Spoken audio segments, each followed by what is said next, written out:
Righto, this is part 2 of my Shadows of Brimstone solo play. Let's catch up with what's happening. This US Marshal is John Liver-Eating Johnson, and he is exploring this abandoned mine looking for a Darkstone cache. We've already repelled a Crimson Hand cultist ambush and destroyed a wibbly wobbly tentacle. We have encroaching shadows. And I am now wearing this incredibly silly ornate mask. Alright, let's go. Alright, thanks for encroaching shadows. We get +2 to that movement, so that gets us all the way to the archway. I failed to hold back the darkness this round, so the darkness tracker is now on 6, and we have to draw a Growing Dread card. We won't know what this is yet. It'll come into play later. Alright, let's peek into the next area. A summoning chamber. Okay, let's see what's in here. 2 encounter cards, 2 exits. Okay, here's our 2 encounters. We can do them in any order we like. I'm just going to start with whatever this one is. Passing down the hall, you stop and listen. It almost sounds like some sort of singing. The echoing chants grow louder and louder as you press on, and your head begins to spin as you grab the wall for support. Feeling a trickle on your face, you wipe your nose and draw away a hand covered in blood. What is this song doing to you? The Song of Tenori Gar remains in play, and when the darkness goes up, we take some wounds. Buried in the rock. On one end of the chamber, it looks as though someone has been digging into the wall. Tools and rocks litter the floor, and a strange object rests half buried in stone. Dust still hangs in the air, and torches burn on the ground. Someone was just here, digging this out. Right, so basically I can try and get 6s on a strength test. My strength is 2, and once I get 2 of these passes, I find an artifact. However, I am not going to hang around in this room. If I fail to hold back the darkness test in here, I am going to get absolutely creamed by Crimson Hand cultists, so I am just going to get through here as fast as I can. Well, I can still make the strength test now, because we do it when the card is revealed. I do get 1 6. Tempting. There we go, that's our first success. I need to make a Keep Back the Darkness test now. It's the start of a new round, so I might get ambushed anyway. I need to get an 8 or better. We're safe. So, do I want to give up my move and keep digging? No thank you. Let's go. Let's go this way. Alright, we found the vault, which contains a couple of dead ends and a portal to another world. There's also going to be some gribblies in here. Alright, something easy to kill, please. Uh-oh. Go on then, how many cultists? Another 4. Alright, here we go. Start of the next round. It's super important that I hold back the darkness this round, otherwise a whole bunch more cultists are going to arrive. So again, I need an 8. 9 few. Oh, and that goes up by 1 as well. Well, we need to see what artifact they're carrying. Hopefully nothing that will bump their health up too much. What the what? They get an extra 6 health each. Okay, I won't give you the blow-by-blow this time. What I will do is just give you the highlights. So, at the end of that first combat round, I missed with my shotgun. I used a grit. I missed again. And then I took a rifle shot and a punch, so I am now on 11 wounds. Round 2, no damage either way, but the darkness has increased. The darkness has increased, and somewhere there's an occult offering going off. What does this mean? We get rid of this darkness card, and we add a Growing Dread card to the stack, which I've done. Meanwhile, the cultists have shot John Johnson. He's down, so we're going to use one of these revive tokens. He can get back up on his feet, and we can get rid of all these wounds. And he gains a grit as well. And of course, as soon as he gets back up on his feet, he's been punched in the face, so takes 3 wounds. You know what, I've got a really bad feeling about this fight. I don't think I can manage it. I am going to invoke this rule, running away. So, I'm not knocked out, so we can just call it quits and exit. Let's do that, and we will head back to town. Even travelling back to town is fraught with danger, so we need to roll a d6 on a 1 or a 2 as a travel hazard. We're okay. Two other things before we get back to town.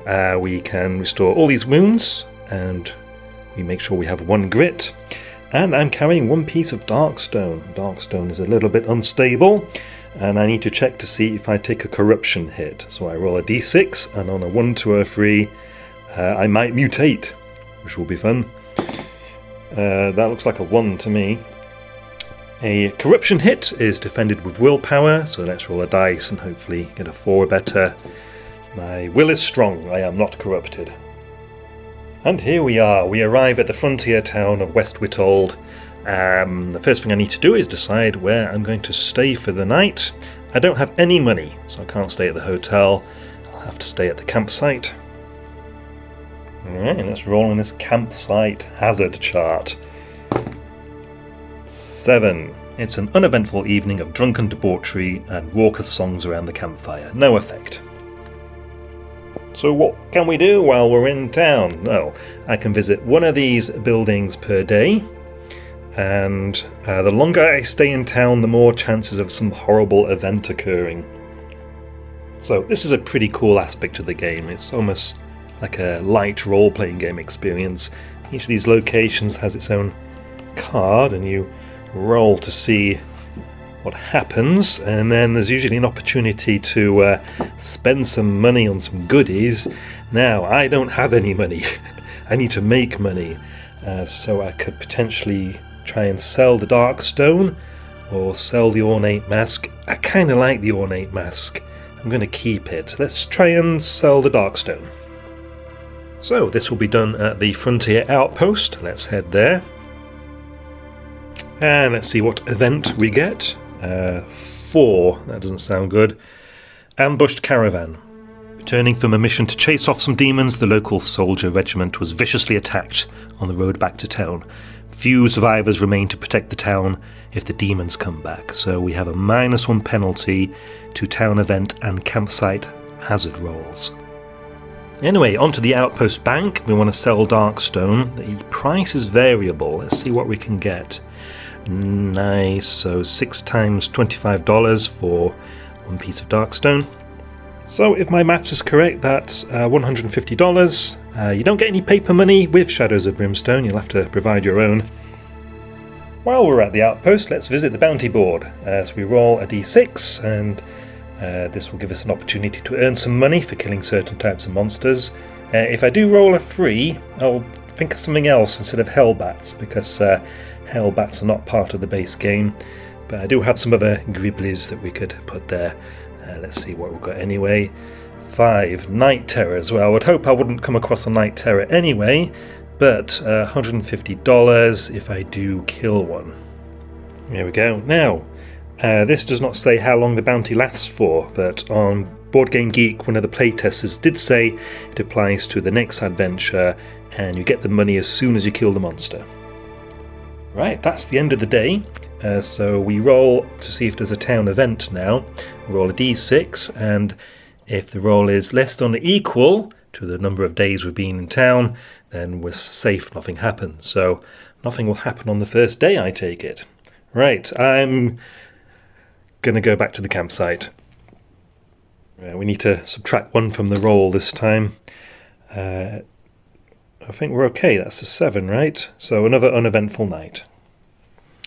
Right, we go on to day 2.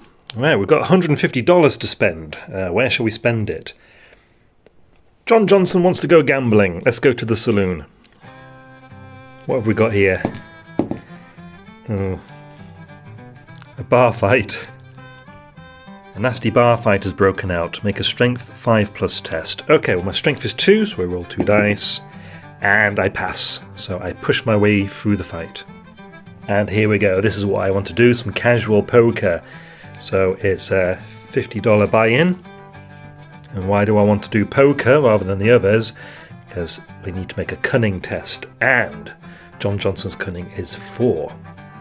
So every 5 or a 6 we roll, we get $50. Here we go. Come on now. Well, we broke even. Ooh, yes. Let's push our luck. Let's play craps as well. So it's a $100 buy-in. And it's a luck 5+ test. Now, we're not too unlucky either. 3 dice. I have no idea how craps is played in real life. This seems much easier. So again, we break even. Alright, the only other thing I could do at the saloon is buy a bottle of whiskey, but I think I'm going to save up my money. We'll call it a day. Right, so let's see if there's a town event. This will occur on a roll of a 1. We're okay. And I think we're all done in town. Let's go on to the next adventure. So I don't think I'm quite ready to take on the Crimson Hand yet. Cultists are quite tricky to deal with that damage cap they have. Let's try one more attempt at a Fistful of Darkstone, and this time I'll spend more time scavenging the locations to find some gold and money. But I think that's it for part 2. We will leave John Johnson at the entrance to the mine again. We'll catch up in part 3.